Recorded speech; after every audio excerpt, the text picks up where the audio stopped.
I got a message this last week from a client that kind of inspired this episode. And she was basically asking, like, in my content, how much do I show of like what I actually do in my offer? What is giving too much away? And it's like, how do I get over this fear of somebody copying what I do? Or even like people seeing my content and being able to get results without me. What is too much? And this kind of hit me because I know exactly what she's feeling. That fear of hovering over the post button, wondering if you're about to hand your entire business strategy to your competitors, basically on a silver platter. So today we're going to talk about being copied. And this is not a what to do when someone rips off your stuff tutorial. It's not a guide to legal remedies. It's really about how to make your marketing so deep, so strategically sound that even when people try to copy you, they can't sustain it. And honestly, they look stupid trying. So we're going to cover how to address the fear that's keeping you from posting your best content, how to use the people who copy you to your advantage, and how to build a strategy that's genuinely uncopyable. I'm Kenda, founder of Laney Media. We are the only social media neuromarketing firm in existence. Our content system is responsible for over $323 million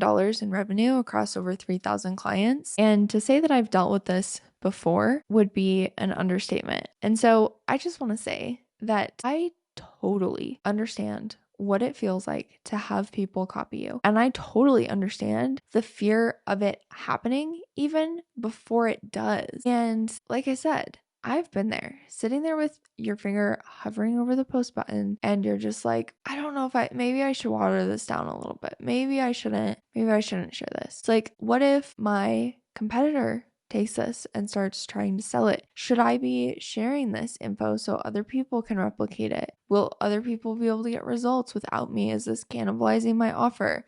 Will sharing this like dilute my IP and make it less valuable? If people know what the framework is, will that allow them to copy it, even if they don't fully understand the nuances of it? I'm going to tell you more or less what I tell my clients. You can never give too much away from a marketing and sales perspective. What I mean by that is that you are not going to give away so much that your clients won't need you. That's a separate fear and we can address that. But the real fear that a lot of people have is that their competition will replicate their process. But what I need you to understand is that being able to parrot the words that you say will not allow them to execute and implement for clients. And the other thing is that if you're creating content properly, you're telling people what to do, not how to do it. The how is in your offer.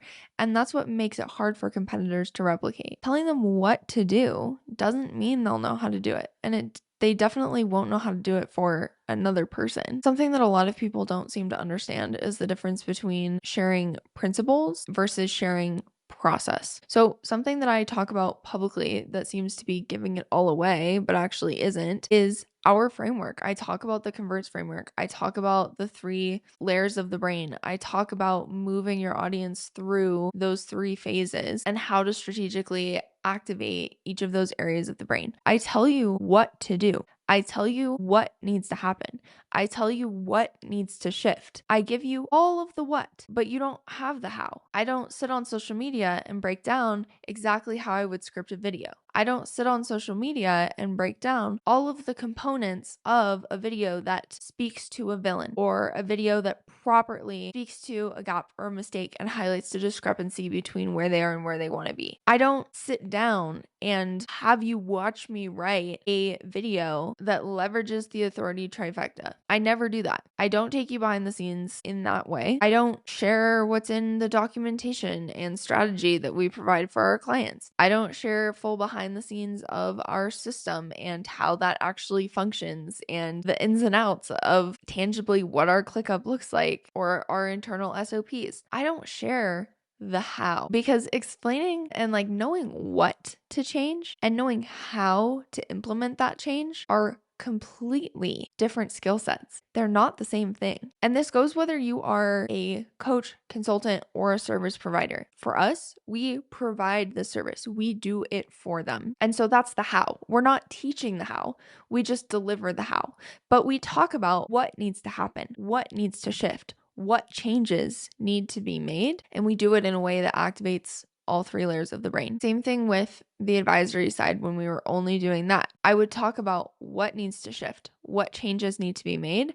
I didn't give the how. That's what's inside of our offer. And it goes the same for any business. No matter what it is that you're coaching on, no matter what it is that you're teaching, no matter what it is that your service provides, you tell people what to do, and then you either teach them how to do it or do it for them. The how is what you sell. But there is a real concern here that I do want to address, and it's not about the clients potentially not needing you. It's about people creating these cheap knockoffs, attempting to replicate your methods, and then their clients don't get results, and then those clients don't trust you. Their incompetence becomes kind of a dark cloud on your reputation when they're the ones that acted out of integrity. I get a lot of messages. The majority of our clients who are with us currently have made mention to the fact that they had worked with another coach or hired another agency or hired some sort of marketing or sales expert and didn't get the results that they were looking for. I even recently shared a message on Instagram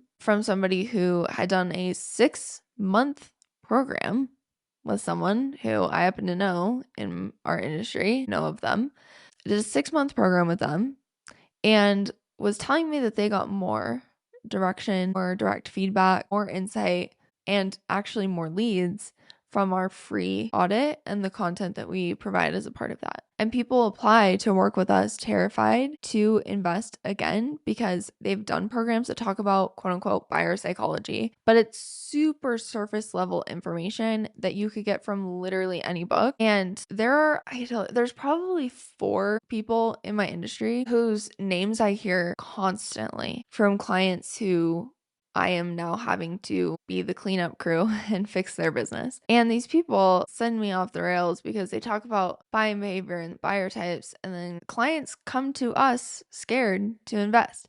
And then I have to rebuild trust. I have to show them the difference between the surface level psychology and actual in-depth understanding of the brain. And those same people also replicate a lot of my content. They just parrot what I say. They get some sales because my content works, but then their clients don't get the same results. And then when those clients see similar messaging on my account, I then have to work very hard to show them what was missing, to create a lot of awareness around, I don't want to say our process because it's not like our internal SOPs, but around the way that we operate, what is actually included in our offers, not from a features and benefits type of way, but in a, this is how this element directly produces this result. Here's proof around how it produces that result, and here's why it produces that result. There's a lot of additional trust building that needs to be done to almost break these bad habits and these fears that people learned from investing previously in people who don't know what they're doing. So the fear is definitely real, but the solution is not to stop sharing. The solution is to make yourself uncopyable, and that's what we're going to talk about today. I do want to share my personal experience with this, not to call anybody out by name. I'm not going to do that, but I see it, I notice it, and I'm going to kind of talk about the patterns. If you know, you know. I know exactly what it feels like to see someone's content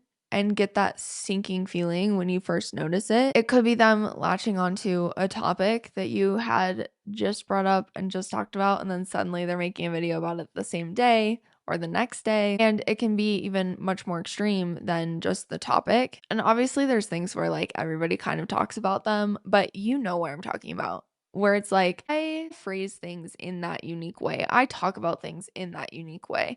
This is something that other people have not talked about, that I have not seen. And then suddenly it's popping up in their content. And then you really just want to call them out and shout it from the rooftops. But then, depending on the extremity of the copying, right? If it's word for word, that's a little bit different.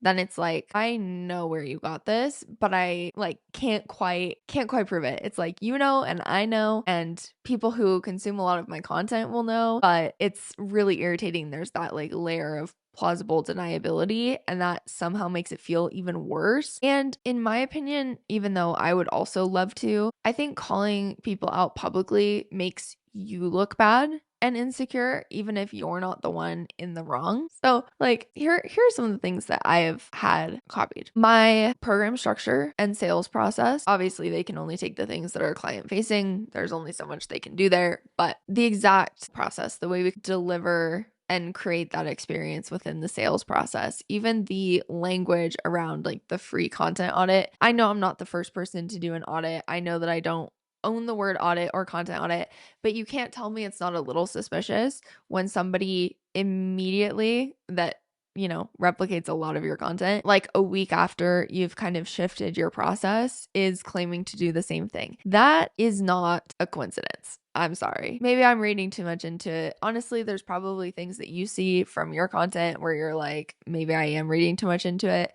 but it still sucks no matter what. Also, my videos, like word for word, not just the concepts, literally the exact same script, same hook, same body, same CTA, posted literally just days after mine. Also, the way I talk about and frame results, there's a lot of like framing and ways that I used to unpack things that I've stopped doing because so many people jumped on that bandwagon that I'm like, this feels, it's like you have to constantly be innovating, because otherwise you start to get watered down by other people not knowing anything. And I've also had people take like super specific language, which again, it just kind of makes them look dumb, around talking about a client transformation. Like when I say like a client had this result in this time frame, they're like, a client had this result in this time frame, and then they're taking that same language to kind of like talk about it. And I'm like, that wasn't a real result that you got, but that's fine. Also, my story strategy, like we follow kind of a similar format and have a similar strategy that we just fit whatever we want to talk about into, because it's a repeatable process. And the way that those are created, the flow, the process, the way we phrase things, even some of the aesthetics, completely replicated by other people. Topics and then hooks being taken verbatim. I post something, they post the same hook the next day.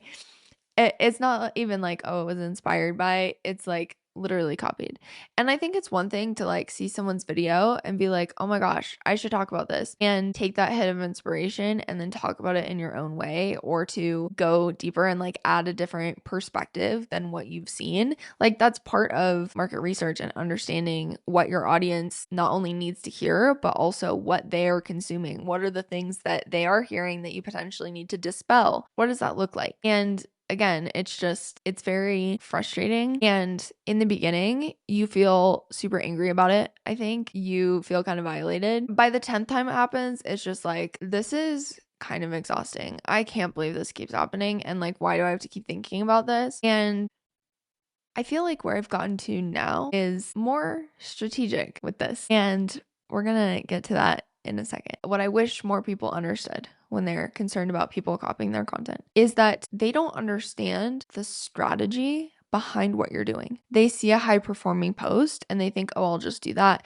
They don't know why it works. So they can't replicate the system. They're tactics people. They're not principles people. Principles are things that span typically across industries. They are things that are norms or best practices that are proven to be effective. They are proven to be true. For an example, a principle is the fact that the primal brain is the first stop in getting information to the rest of your brain. It's processing 11 million bits of information per second, and only 40 of those make it through to conscious thought. And so, because of that fact, the principle that we then adhere to is that to get someone's attention, you have to activate the primal brain. Now, there are a litany of ways to do that, of tactics to make that happen. When people talk about verbal hooks versus visual hooks versus written hooks, when you see all of that stuff that's happening on social media, those things are tactics. Those are things that people can use to grab the attention of the brain and get through that sorting process into those 40 bits of conscious information. That is a principle that has to happen. The how you do that, there can be a variety of tactics. There can be a variety of ways to make that happen. That is the difference. So a tactic is like, oh, this hook got me 10,000 views, so I'll use it. Whereas the principle is understanding like, okay, this hook activates primal brain by connecting with a specific symptom, which then drives profile visits, which is the goal of this piece of content. And so the people that are copying you, they only have access to the tactics, not the principles, which is why it isn't sustainable. They don't know how to replicate your results, even when they steal the content, because they can't take every single piece of content. They just can't do that. And like I said, sometimes it's more covert than taking a video word for word. It's like the way you talk about certain topics, the way you phrase certain things or explain certain concepts. Sometimes it is specific words or phrases that you know they've never used before, and then they suddenly pop up in content and you're like, wait a minute, just a few days after you posted something. And it is that like sinking feeling when you feel it. You want to call them out, but then it's when it's like not word for word, there's this layer of, like I said, plausible deniability. And I don't think it looks good even when you are not the one in the wrong. So if calling people out isn't the answer, what is? This is, in my opinion, where the 8 buying triggers come in. So this is how you build your uncopyable strategy. Because again, someone cannot replicate the entirety of your strategy because they don't know it. And realistically, they can't copy every single post you put out to have the full strategy, even if they don't understand it, because they'd look too stupid. They can't quite take it that far. And so in my opinion, using the 8 buying triggers makes you untouchable. Can people copy individual pieces of content? Absolutely. But taking one piece of content and not understanding the full strategy isn't going to make it work for them the same way. It'll probably work for a while. It'll be better than anything that they're doing, but they can't copy every post without looking totally stupid. People will notice. And so what ends up happening is because they're only able to take a few pieces of your content, they only post a handful of those buying triggers basically accidentally. They'll accidentally create some sales. They'll eventually stop copying you though when it stops working for them, because it will. And they'll get tired of the inconsistency of not understanding why some things work. So some quick context.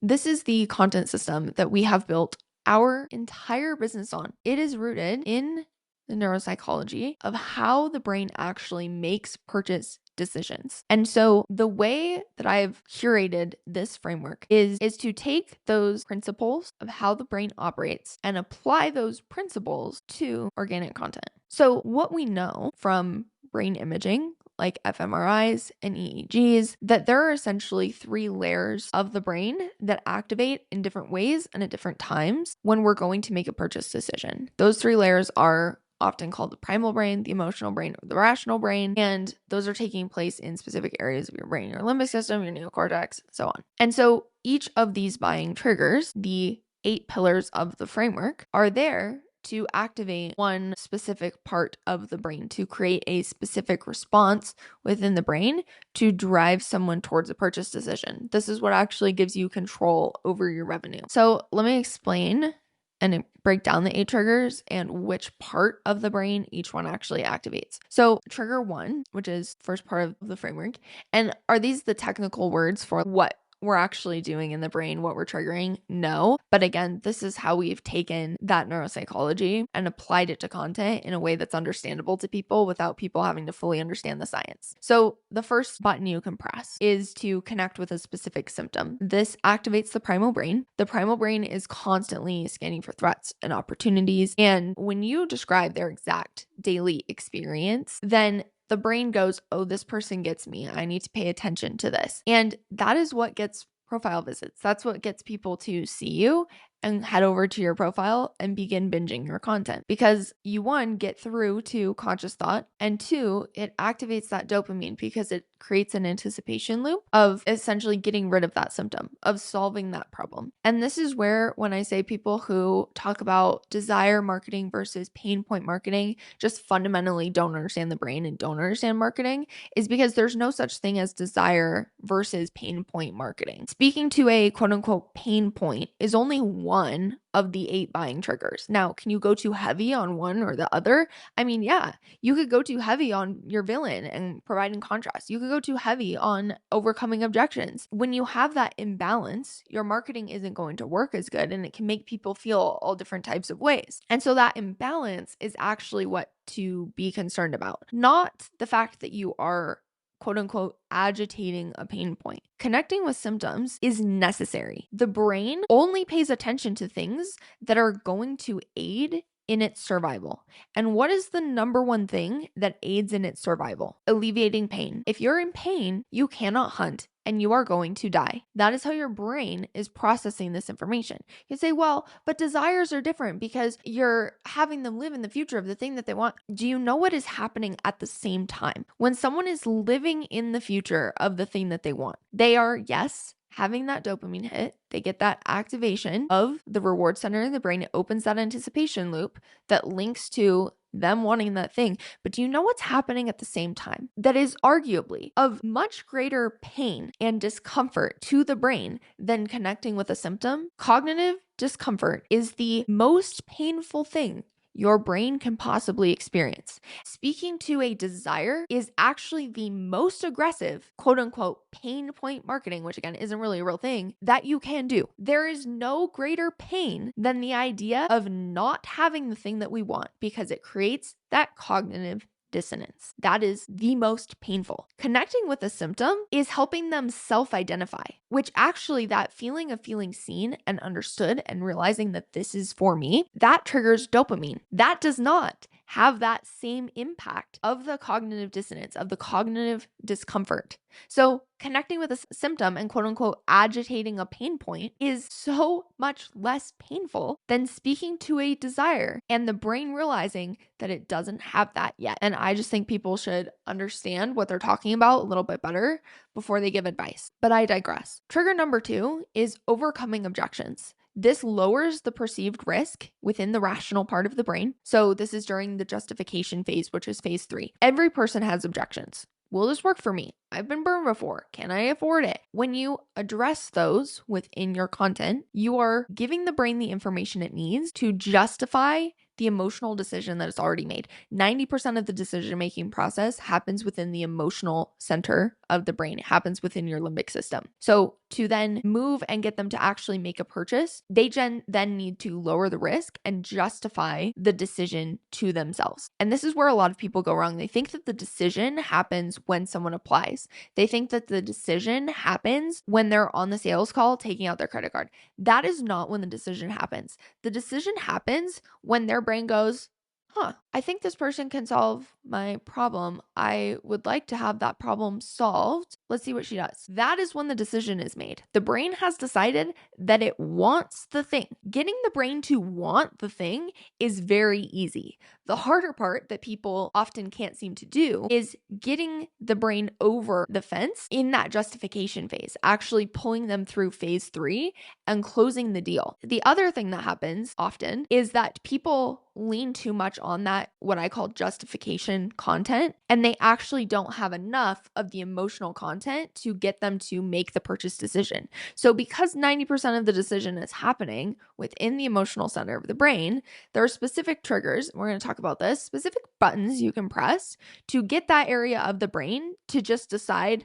I want that. The decision of I want that is what triggers the move into the justification phase, which then activates the rational part of the brain. Once that is activated, they're then looking at results and objections. They need their questions to be answered. They need you to lower perceived risk. Parting with money. Paying you money is parting with a resource. That is how the brain is seeing it. Money is a resource. We've been conditioned to see that. So money is being treated the same as food, water, shelter, belonging within the tribe. It impacts your survival, and your brain understands that. So we have to make the pain of parting with that money, of parting with that resource, less than the pain of staying where they currently are. That is ultimately what makes someone buy. People say, oh, well, again, the desire marketing. If they want that outcome, then they just move. You elevate them to your level. Not having the outcome is a pain. It is the most painful thing the brain can experience is cognitive dissonance. So again, I say, speaking to a desire, which we're going to talk about, that one's next, is one, it's part of the emotional triggers. It is part of what helps the brain go, I want that.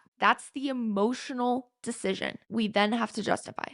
What a lot of people do is they just post a lot of results. They almost never overcome objections. They just post a lot of results, and they're results without context. So they're results that are not actually lowering perceived risk. Seeing that you have gotten results for other people doesn't make investing any less risky unless you can essentially prove that those people were just like them, have the same symptoms as them, have the same, handicaps, the same issues, the same concerns, the same fears. They are not activated by those results unless they have that context and that self-identification, because the brain is above all else selfish because it is trying to keep you alive. In order to keep you alive, it is assessing for threats. It is trying to make every move that you make as least risky as possible. And seeing other people get a result and not understanding the context of how they got there, it creates negative dissonance. It actually can build resentment. It can make them trust you less because we don't trust what looks too perfect. It's, again, a survival instinct. Again, when people share results in the incorrect way, it leads to all kinds of issues, and it can actually damage you. I would rather you post no results and just hit on these emotional things and overcome objections than do results incorrectly. So the next button or trigger is narrating desired outcomes. So this is activating the emotional brain's desire center. We're future pacing. So we're letting the brain feel what it's like to have that result. And I do not mean we're doing picture this type of emails. That's not what I mean here, but we want to pull back the curtain and help people picture themselves in the after state, and emotionally, they want it. And then the decision is made, again, emotionally, not logically. So when the brain goes, I want that, that is the decision being made. That can happen weeks or months or days or minutes prior to them actually applying to work with you or actually making the purchase. The decision is not the purchase. The purchase comes after the justification. Trigger number 4 is speaking to your villain. What this does is it provides contrast for the primal brain. It's the second trigger that waves that red flag to get attention. The brain needs an enemy to define what you are for. And so your villain is usually a belief, a system, a practice, something common in your industry that is keeping your audience stuck. I get pushback when I talk about needing to have a villain. And it's important for you to understand that the villain is not to put down other people. It's not necessarily to create this aggressive, polarizing us versus them mentality. I will say that us versus them mentality is very powerful. Apple is very well known for the way that they do it. But having a villain is necessary because the brain needs to understand how you stack up against everyone else. It has to have that contrast. It only understands who you are in relation to other people. Just sitting there and being like, I do this, I know this, I'm so good at this, I can help you with this. That does not provide that contrast. So the brain doesn't understand how you are different. And that difference is what helps you not get ghosted. It's what helps you get less price objections. It is what helps you get less, I'm thinking about it, I'm talking to a few other people in your industry or in your space, and I'll get back to you. The villain knocks those out immediately because then there's no comparing you to them in a either or fashion. The brain then is able to draw a hard line and understand the difference. Number 5 is elevating authority. This demonstrates expertise to the emotional brain without bragging. There's that pattern recognition, frameworks, proof points. This is the most important part, is the authority trifecta, which is controversy, aspiration, and vulnerability.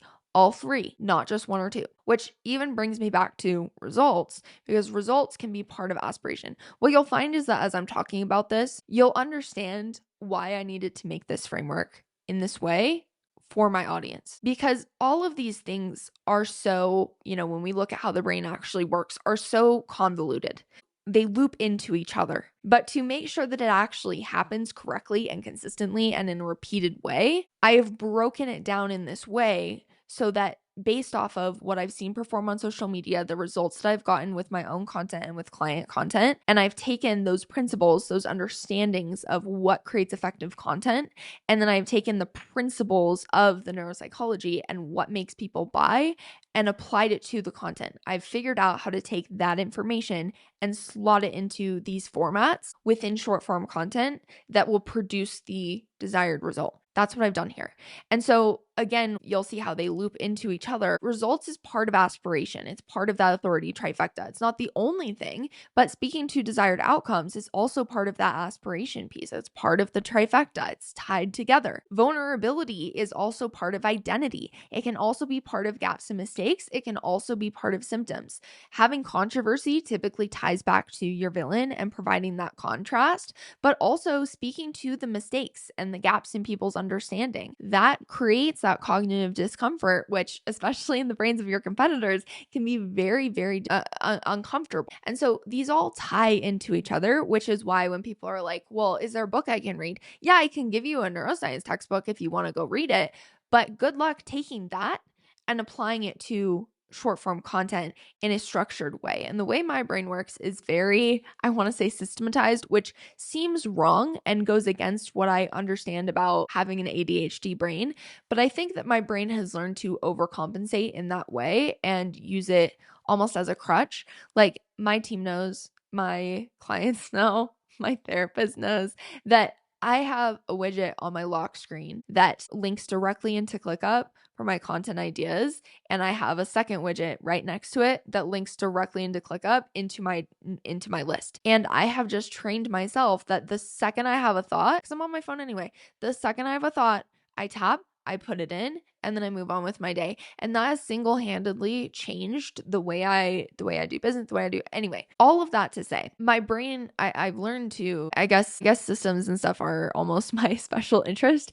And I've almost hyperfixated on that in a way where it's allowed me to be successful in a way that I don't think would have been, because the idea of like structure and security and stability is obviously very, very attractive to me. And especially as an entrepreneur where things can be up and down, that is like the one thing that I want is consistency. That is above all else the thing that I desire within my business. And that goes in multiple different facets. For myself, I want consistency within lead flow, within sales, within delivery, within our clients' businesses. I want consistency. I want to consistently be able to turn out the same results for them month after month after month.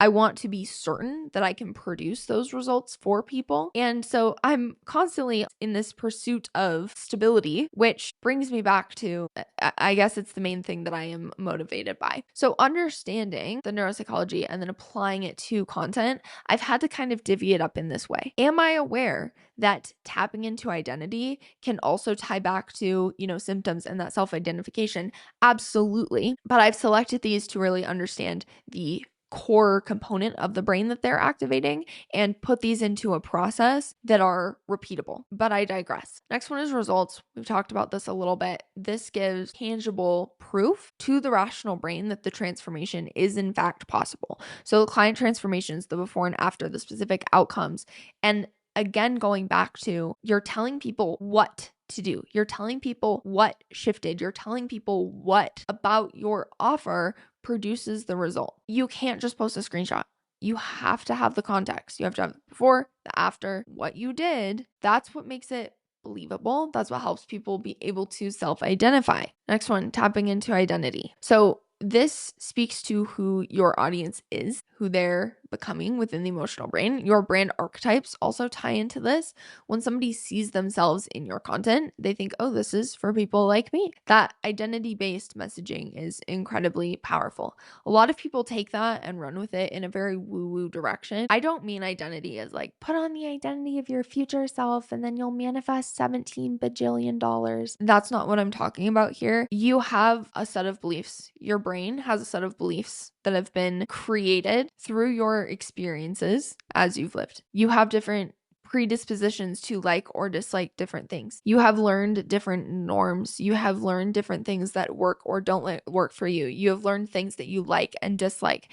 That all factors into your identity and the way you see yourself. Another part of your identity is also the outcomes and the things that you desire, because that is a part of your identity. Wanting something ties into your identity. And then the last button that you can press is speaking to gaps or mistakes. This creates that cognitive discomfort again and urgency, because it bridges the gap between the emotional decision-making process to the rational justification phase. When you show somebody what they're missing or what they're doing wrong, you create that discrepancy between where they are and where they want to be. And that discomfort creates intrinsic motivation to take action. So when I talk about creating ethical urgency, this is what I'm talking about. It's not the same as doing 2 spots left, doors are closing, etc., which those can be used in an ethical way. If you're doing a promotion, you very likely might have a certain number of spots. But again, with the transparency and pulling back the curtain a little bit, as you're filling spots up, I would like to see you posting with some sort of screenshot or some sort of something that is indicating that people are signing up. Produce proof where you can. And these things are not always connected to, here's this client result. Proof comes in a litany of forms. Sometimes you can find it in your own business. We have systems set up strategically to give us things to screenshot so that we can use that proof and leverage that ethical urgency when we have the extrinsic urgency to use, i.e. Black Friday or something like that, promotion. The cognitive discomfort, where we're talking about building intrinsic motivation to take action, is driving them internally, where this is their decision. They want to solve this problem as soon as possible. The brain wants to resolve that cognitive discomfort as quick as possible. And so when it comes to people copying your content, they'll take a symptom or an objection piece, but you're not hitting on every single trigger in your reels. Some triggers are in stories, some are in emails, some are in podcast episodes, feed posts. When you create this strategic ecosystem that feeds into itself, they can't replicate the full strategy because they can't even see all of it. They can only copy so much without, like I said, looking totally stupid. They can't take every single piece of content that you put on your account. They can't take your entire framework and the entire way that you produce results. They cannot, because they would look too dumb. And again, it's not going to work for them because it won't be consistent and they don't know why. And the other thing is that people can see through it in the sales process. I have a lot of people who have thought about investing in other people who have come to us, and just the way we've built our sales process is so unique and value led that there's no question about our knowledge and ability. And so when you're hitting all 8 buying triggers consistently in your content, you have no shortage of new things to discuss, new angles to apply. People who copy you are just seeing the piece of content. They don't understand what the intention is of that content. They don't understand how to analyze their data to understand if that piece of content had the intended impact.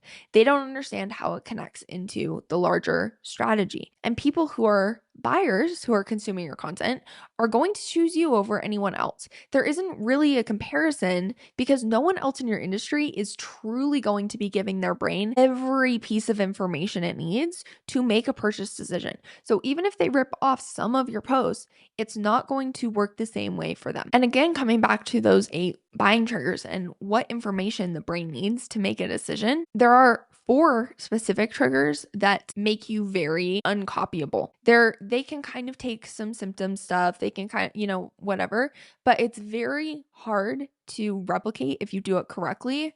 Authority, results, outcomes with future pacing, and your villain. Okay. So let's unpack that a little bit more because this is how you become uncopyable. They can take 1 or 2 pieces of content here and there, but they're going to fall flat on their face. So authority, with that trifecta that I mentioned earlier, controversy, right? They can copy your stance, but 1, if they don't genuinely believe it, people are going to clock that inauthentically. But 2, they can't replicate your why. Why do you have that stance? Why do you have that belief? Why is that thing your villain? Why do you have this controversial opinion about your industry? What is linked back to that? And this is one of those things where when I share, and I'm going to share the how here a little bit, but this is one of those things where when I say, I tell you what to do, I don't tell you how to do it, because because I'm telling you what to do. I'm telling you that you need to create a piece of content that hits home to your villain. I'm telling you that you need to create contrast for yourself between you and everyone else in your industry, and that you do that through this lens of strategic controversy. What I haven't told you is how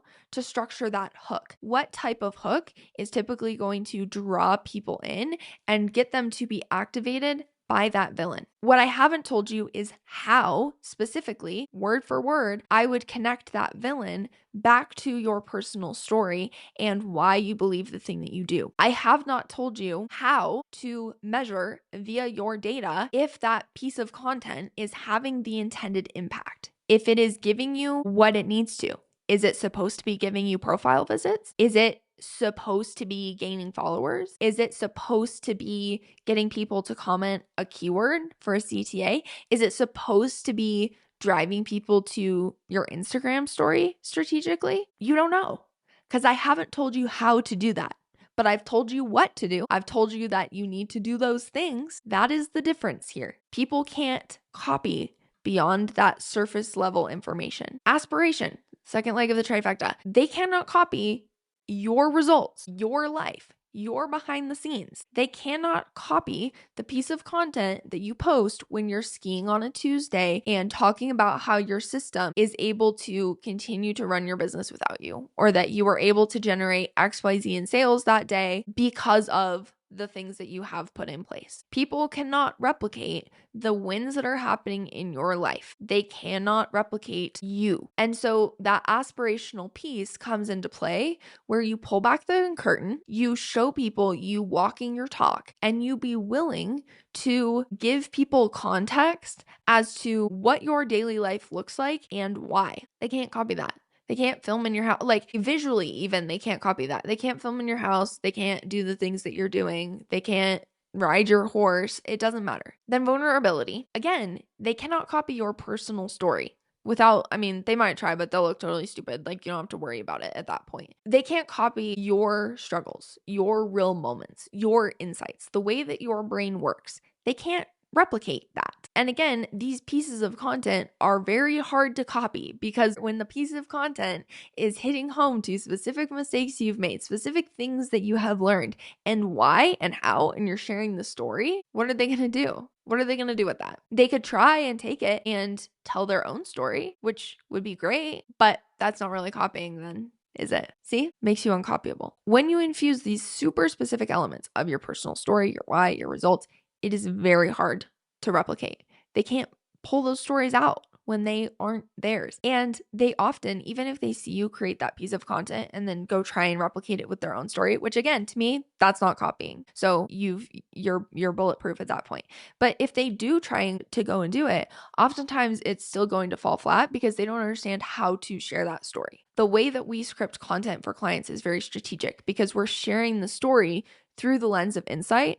We know how to keep the attention of the brain so that it is continually self-identifying, and to open those anticipation loops that keeps people watching. They keep getting that hit of dopamine. We know how to do that, but the random person seeing your content and trying to replicate that thing you made, they don't know how to do that. The other thing, again, is results. They can't post your client screenshots. They can't take those screenshots and post them. And they can't, even if they tried, they can't unpack what you did to get that client the result. The how, that bridge, is where your expertise really shows. Anyone can say, oh, this client made 50K. Only you can explain the super specific strategic shifts that made it happen. You can't fake that. And again, it's one of those things where if they tried to replicate that, like, they're gonna look too dumb. Like, they probably aren't going to. Desired outcomes, future pacing. This requires you to pull back the curtain on what life actually looks like in the quote unquote after state, walk your talk. They can't show what they don't have or don't understand.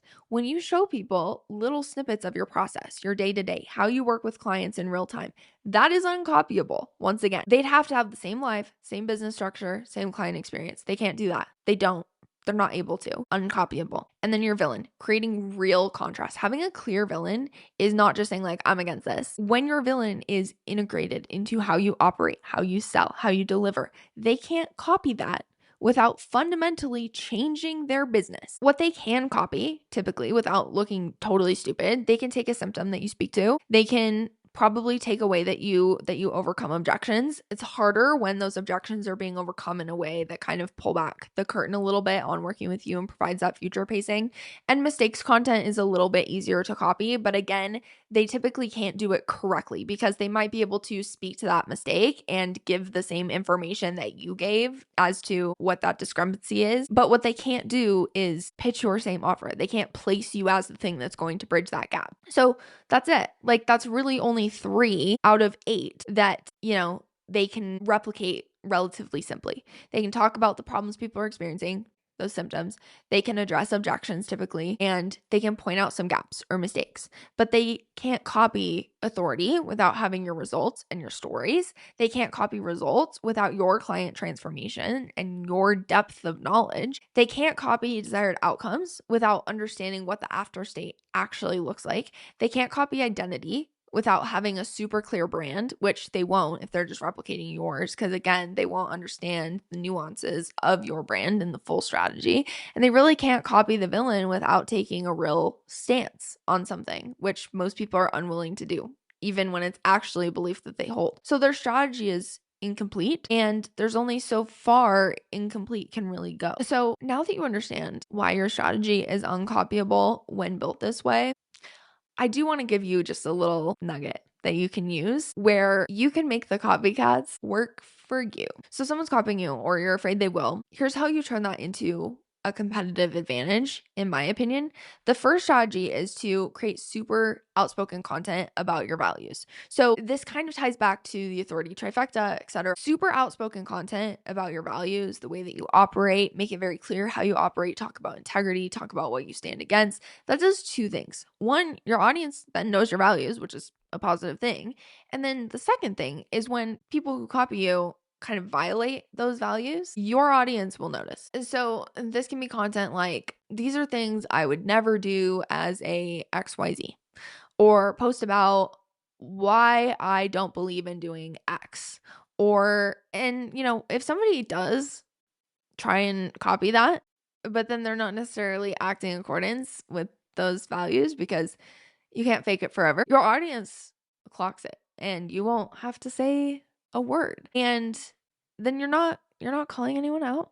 You're just making your standards clear. And then when people violate those, because they will, that's how they operate. If you're standing in opposition, you're doing things that are different than the rest of your industry, you have a better process, et cetera, et cetera. People will violate those standards. They're not going to be able to hit that. And your audience will see it and they'll understand that that's a discrepancy. They'll understand that that's something negative without you having to point it out. Second strategy here, of course, hitting home to your villain, creating contrast. Villain content, contrast, one of those 8 buying triggers. And it is one of the most powerful ways to differentiate yourself. You position yourself against the copycats. How? Not by calling them out directly. Not even, and we're not calling out the fact that they're copying, we're calling out the behavior. So we can create a piece of content where it's like, the industry is full of people who take on other people's framework and slap their name on it. And then you can talk more about it. Another one is like, you can tell when somebody doesn't actually understand their own process because they can't explain XYZ. Beware of people who say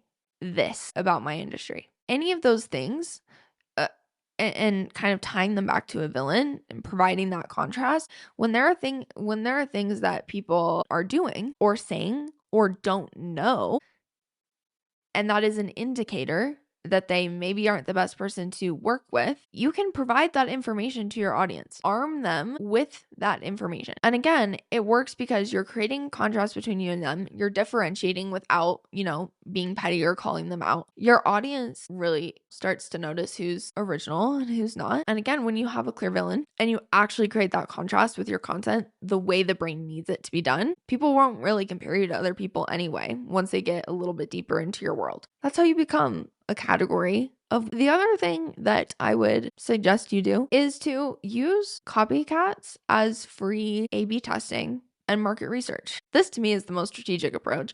And honestly, it's kind of fun once you get over the initial anger. So instead of crying about them taking your post when you're stalking their account, trying to see if there's anything else that they've got replicated, look at the metrics that you have available to you. Look at the response to the content. Learn something. Make them work for you. You can see views, comments, shares, saves. Does that paint the entire picture? No. You can't necessarily see how many people have DM'd them or clicked over to their profile. You don't have all of that information, but you can get some basic cues about how people are responding to that. And when you know what to look for, you can get a decent idea of how it performed. I would be looking at the hook they used and the filming style. Did they just take the topic and adapt it to maybe a different format with the same talking points? What were the questions and the sentiments that you are seeing in the comments? What did they say or not say? Because again, typically it's not word for word, but it's like, oh, I know where you got that. This is the type of content that I am suggesting. I do this all the time. There are 2 or 3 people who copy my messaging and my content constantly. And I know they're going to do it. At this point, I've accepted it and I've moved on. And I think people can see when you have a much bigger audience and your content performs much differently than the people who are kind of trying to say the same things in a surface level way. I think that social proof really speaks for itself. But again, there's a couple people who do this consistently. So once a week, I go take a look at their content and I comb through the comments, the few that are there, and I see what I can learn. And often I find a question in the comments that I can leverage within my own content, especially valuable if somebody reveals a symptom that they're experiencing through the questions that they're asking. One of my top converting pieces of content from last month was an idea sparked from a comment on one of those posts that someone had taken of mine and attempted to replicate. And I took that comment and again, the underlying what was being revealed to me through that content, and I used it to connect with a specific symptom and highlight a gap in people's understanding. That video had a ton of profile visits. It converted at about 22% from people who saw it and went to my profile. If you were curious, the industry average is about 3 to 5%. So it converted at 22% from people who saw that video and went to my profile. And because I actually know what I'm doing, they binged my content and then applied. I had quite the influx of applications come in during those days when that video was trending. And like I said, usually people are not bold enough to take the whole video word for word. Usually it's kind of the topic and the way you explain it. So treat it like an A/B test. Consider the hook. Did it happen to have more saves than yours? Did it have more or less views? Why do we think that was? How did their brand voice or their delivery tacked onto your strategy? How did that affect the performance of the video, do you think? It's kind of like running ads, A/B testing, where you use different actors to see which converts better, right? If you are wanting to reach a male audience, oftentimes converts better when you have a male like actor in your ad versus female. Treat it like that. They obviously look different than you. They're a different person. They're going to communicate slightly differently. They're going to show up differently. They're going to film differently. They're going to edit differently. Use it as an A/B test. Treat them like a paid actor. But unlike running those paid testing with A/B tests with your ads, you're not paying for it. They are. It's just data. Let them work for you. People can't copy every single piece of content. They can't copy such a deep understanding of your audience. When you know what your audience needs inside and out, you always have new things to discuss. There's always a wealth of knowledge and different approaches and angles, and you're always moving forward. And that's part of what makes what we do so valuable, is because other people can attempt to talk about buyer psychology. They can replicate the objection handling and the things that I share. What they cannot replicate are the results and my ability to iterate, because I understand the principles of what needs to happen to make someone buy. It doesn't matter what the tactic is. It doesn't matter what the format of content is. It doesn't matter the way that it's written. It doesn't matter what objection we're handling or what symptom we're talking about. Because I understand those principles, I will never run out of things to talk about that I know will convert into sales. And I know it sounds cliche, but they can't make a move until you do, when they're just copying what you do. So they're dependent on you. They're just leeching off of your strategy, and that isn't sustainable. It won't sustain them forever. This one I did share this on social media, and it is a little petty. I'm not super proud of this. I would use this sparingly. But what you can do when you have somebody who's copying a little bit more word for word and it's just like really getting on your nerves, you can drop a small piece of info in the post that's like a little wrong, something subtle, something that only people who like really know their stuff will clock as an experience. And then when they take the video and post it, you just archive yours. They won't notice. They'll keep the post up with the incorrect info. I did do this once. I realized that I said for legal reasons this is a joke. In my reel, I did do this one time. And I posted a video with something that was like just a little off, and I didn't have to leave it up for long. They had basically replicated the video not 24 hours later, and they posted the video with the same info. I archived mine, and it is still up on their account to this day. And there are comments calling her out for the incorrect information, but in the comments she's like doubling down on it. Look, I know it's not nice, it's petty, it's not worth my time. It is a little funny. I probably wouldn't do it again. Your energy is better spent elsewhere, but it is a little funny. I would use that sparingly. I would probably not. I'm not recommending that you do that. You obviously don't want to be known for posting incorrect info. I would, like, unless somebody's like upping you like nearly word for word, that's probably not going to work. And the wrong info has to be subtle enough that it doesn't like harm anybody. And again, your energy is probably better spent elsewhere. But, if you're feeling extra petty, this is not advice, but if you want to play chess. And then the other thing that I love to do, this is a real strategy, not my petty one, is give your audience ammunition to make informed decisions. Create content specifically about the tells that somebody doesn't know what they're doing. Don't call anybody out. That's not what I'm saying. Just, this is the one time I'm going to use this word in relation to content creation. Just educate your audience on how to spot a fake. And this will tie into your bill. And this is going to be industry specific. Typically, I can't give you an exact framework for how to do this. But if somebody copies all of your content, but you know their process is different, or you know what the gaps in their knowledge likely are, you can arm your audience with basically the right questions to ask before hiring someone within your industry.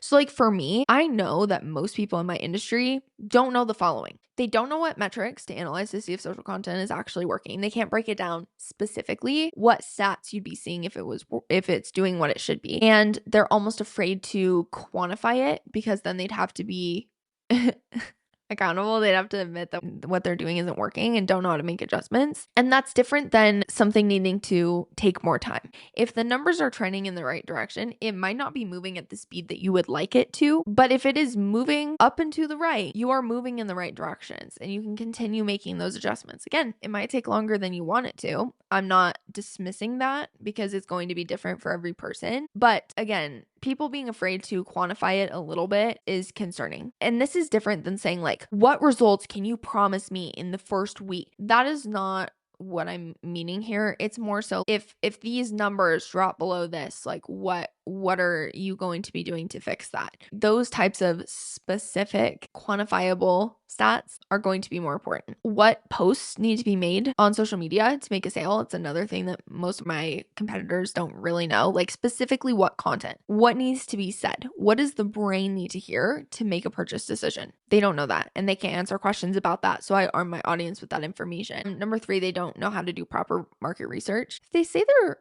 finding the top questions people ask, and they don't go into how that connects to giving the brain the right information to make a purchase, I would be running in the other direction. The other thing is if they won't tell you what they think needs to change in your business, in the sales process, provide clarity on the strategy and what they would do for you, I would also run. Again, this is specific to my industry. It's going to be different for yours, but you want to think about those things that you know are holes in your competitors' knowledge, in their processes, and arm your audience with that information as well. And that again makes you a bit more uncopyable because when you're calling attention to these things, it's something that they can't really also like pick up the banner and talk about. It's a lot more difficult to do that. And so you can poke holes in other people's sales processes just by arming your audience with the right questions and information, and like create content that tells people what to ask when they are looking at investing in this thing that you do. Questions that like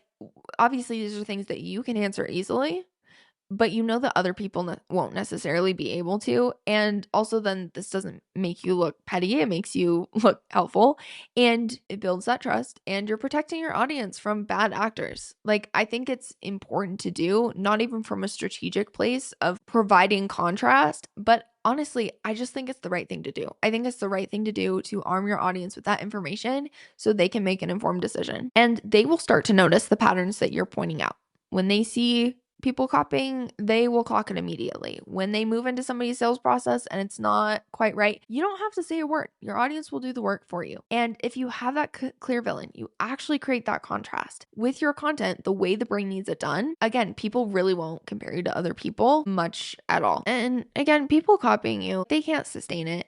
They don't understand the why behind what they're doing. When trends shift, they don't really know how to adapt. You're building on principles. They are building on tactics. And tactics, they degrade over time. That's why the advice to replicate other people's hooks that have worked well. Hooks degrade over time. They become less effective. And it's the same thing with any tactic. When you have the principles, you never have a shortage of new tactics, new things that you can test. And I've seen this happen a lot. People who used to rip off my content who have literally gone out of business.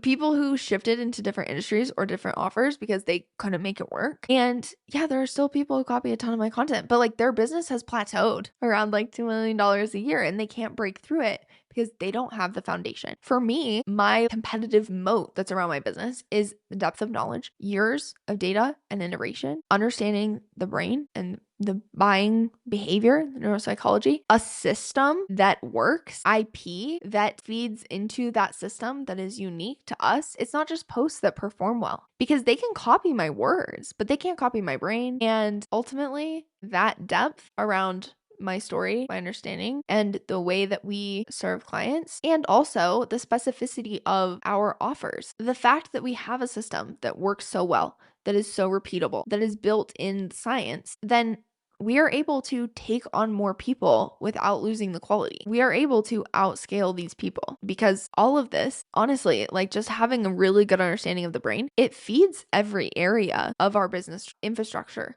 from the way the content system is built to the production process to the way we actually script and write the content, even to the way our client experience is structured, the way our sales process is structured, the way our delivery is structured, all comes back to that same thing. And so it's a very strong foundation. You always will have new things to discuss. There's such a wealth of knowledge and different approaches and different angles. You are constantly honing your craft. You're moving forward. They're like I said, they can't make a move until you do. And that dependency isn't sustainable. Eventually they will get tired of the inconsistency and they will stop trying to replicate everything you do. And that's when the cracks kind of show through. And honestly, they're helping you. They're validating that your strategy works. They're testing variations for free. They're making it obvious who is original and who's not. Every time I see somebody who talks about something that is very much in the way that I discuss it all the time, all I have to do is flip over to their account. And when they have not even a third the size audience and their content doesn't even perform half as well as mine,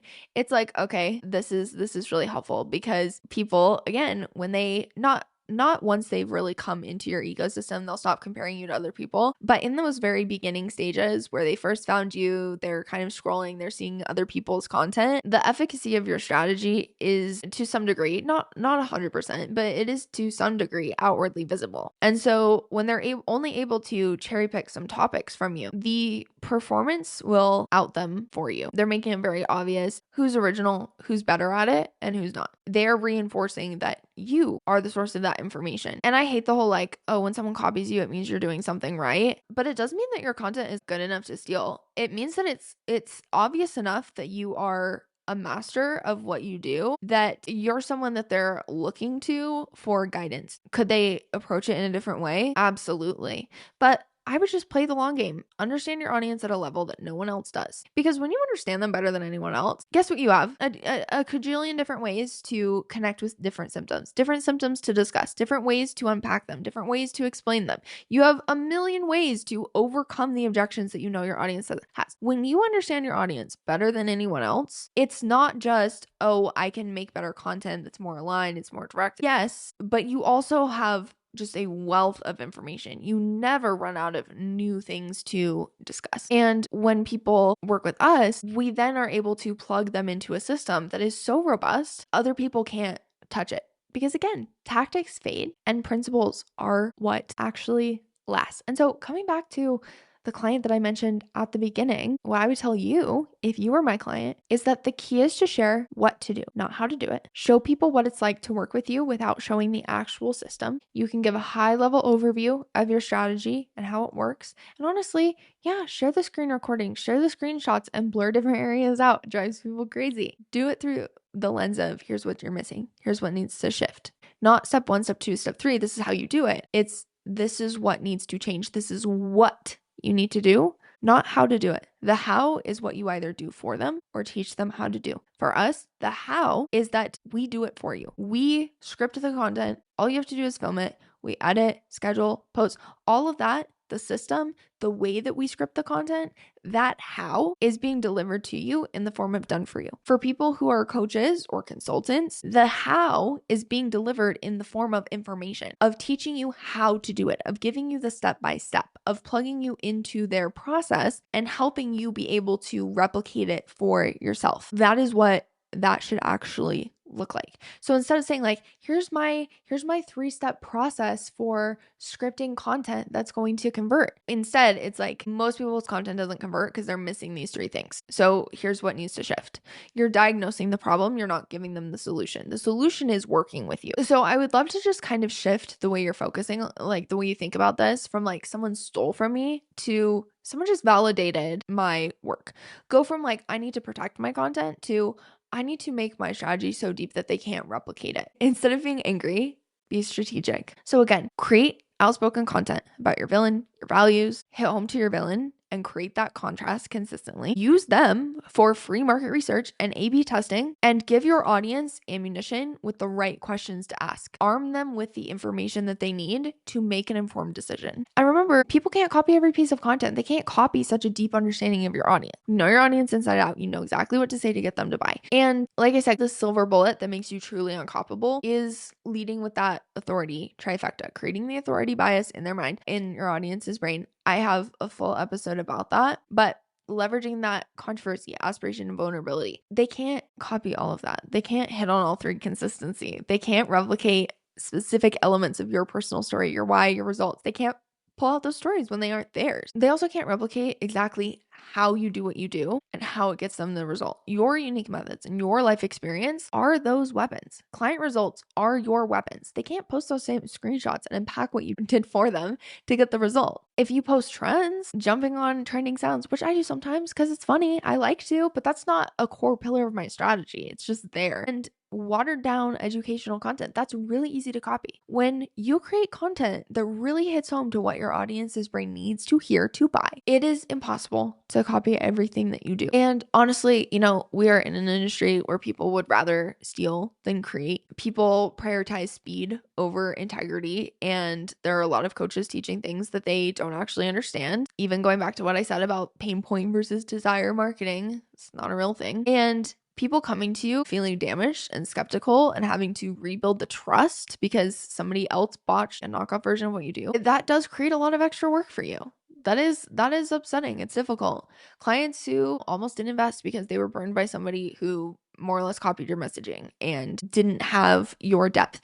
But you don't have to be in that place. You can be uncopyable. You can have the type of brand where people are like looking at your account and they're like, what is it? I can't figure out what it is. That brings me so much joy. Your responsibility is just to be the person who doesn't do that, to build systems that are robust so that you're untouchable. And again, arm your audience with that ammunition so they can spot the difference. The standard you are setting matters. When you build on principles instead of tactics, when you call out bad behavior, when you arm your audience with the information that they need to make good decisions, you are raising the bar for everyone. And I think the more of us who do it the right way, the harder it becomes for the frauds in general to survive, because buyers will get smarter. They are getting smarter. They're learning to ask the right questions. They'll start to notice who's original and who's not.